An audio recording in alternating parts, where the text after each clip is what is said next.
Quel smartphone choisir? Qu'il s'agisse d'un iPhone ou d'un smartphone Android, nous vous aidons à choisir parmi les meilleures références du moment. Écran 120 Hz, compatibilité 5G, smartphone pliant, il y a de nombreuses raisons pour se faire plaisir. La 7e place, Poco F3.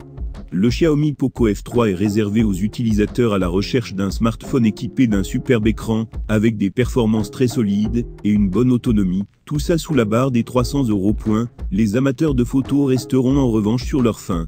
Poco est une filiale de Xiaomi à surveiller de très près. Sur le Poco F3, on apprécie particulièrement son écran 120 Hz parfaitement calibré. Une denrée rare sur cette gamme de prix. Dommage que l'interface soit un peu trop chargée à notre goût.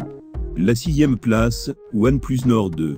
Le OnePlus Nord 2 représente le parfait compromis pour ceux qui cherchent un smartphone avec d'excellentes performances, un bel écran 90 Hz, une recharge très rapide et un capteur photo convaincant en plein jour. Le tout pour moins de 400 €. Le OnePlus Nord 2 représente parfaitement la philosophie de la marque de pousser les curseurs au maximum tout en conservant un prix attractif. Nous avons été bluffés par les performances brutes du smartphone et l'expérience utilisateur globale, très proche de que peut offrir un modèle plus haut de gamme. Une valeur sûre et une nouvelle référence sur le milieu de gamme. 5e place, Xiaomi 12 Pro. Avons-nous passé un bon moment en compagnie du Xiaomi 12 Pro? Oui. En attendions-nous plus? Assurément.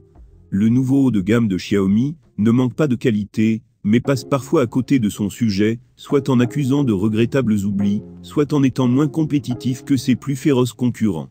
Oui, son écran est sublime, et d'une réactivité sans faille. Oui, le smartphone offre des vibrations excellentes, des performances de pointe, et une autonomie correcte pour son positionnement.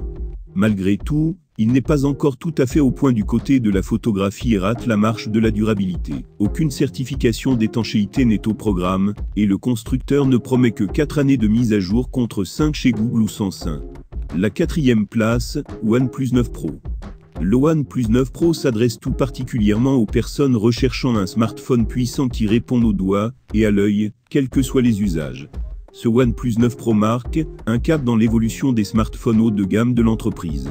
Avec son partenariat stratégique avec la marque d'appareils photo Hasselblad, le OnePlus 9 Pro hausse son niveau de jeu en proposant une expérience photographique convaincante qui n'a plus à rougir face à la concurrence. La 3e place, iPhone 13 Pro. Cette année, l'iPhone 13 Pro profite de la même fiche technique que l'iPhone 13 Pro Max et offre selon nous un format plus facile d'utilisation que son grand frère. Il offre par ailleurs une masse de nouveautés qui, selon nous, en font le meilleur smartphone sorti par Apple depuis l'iPhone X. Ce n'est pas sorcier. L'iPhone 13 Pro est le meilleur dans tout. Son écran OLED à la fréquence adaptative peut enfin atteindre 120 Hz et dépasse allègrement les mini en luminosité maximale. Son processeur A15 Bionic est le meilleur sur le marché et son nouveau trio d'appareils photo fait des merveilles dans toutes les situations. En plus, il s'agit de l'iPhone le plus endurant de la nouvelle gamme d'Apple, juste derrière le Pro Max, évidemment. La 2e place, Samsung Galaxy S22 Ultra. Le Galaxy S22 Ultra est un Galaxy Note 22 qui ne dit pas son nom. Tout, absolument tout évoque la gamme déchue de Samsung. Et il faut dire qu'on ne reste pas insensible à son charme. Gigantesque, le S22 Ultra est surtout le pinacle des appareils mobiles dédiés à la productivité. Le S peine désormais pleinement intégré à l'expérience, on découvre ou redécouvre une autre façon d'interagir avec son smartphone. Seulement, il faut aussi avouer que le S22 Ultra n'invente rien. Bien sûr, il adopte l'un des écrans les plus, littéralement, éblouissants du marché.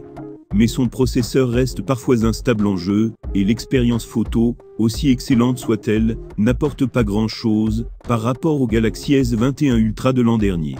Le S22 Ultra est-il décevant pour autant? Pas le moins du monde. Disons plutôt qu'il s'agit d'un smartphone propre sur lui.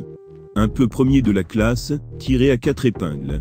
On ne peut pas lui reprocher grand-chose au bougre, mais on aimerait qu'il fasse preuve d'un peu plus de folie. La 1re place, Google Pixel 6 Pro. À la 1re place, Google Pixel 6 Pro.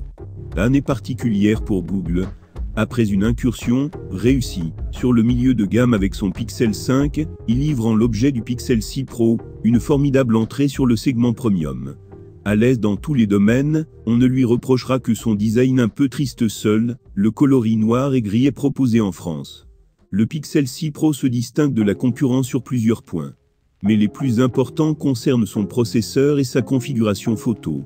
D'abord, le Pixel 6 Pro est équipé d'une puce Google Tensor. Il s'agit de la toute première conçue en interne, et elle change la donne aussi bien en termes de performance que de vitesse de traitement d'image. L'impact s'en fait immédiatement ressentir en photographie. Grâce au nouveau capteur 50 mégapixels ultra lumineux, on n'a jamais vu d'aussi belles photos sur un smartphone. Et ce, dans toutes les situations.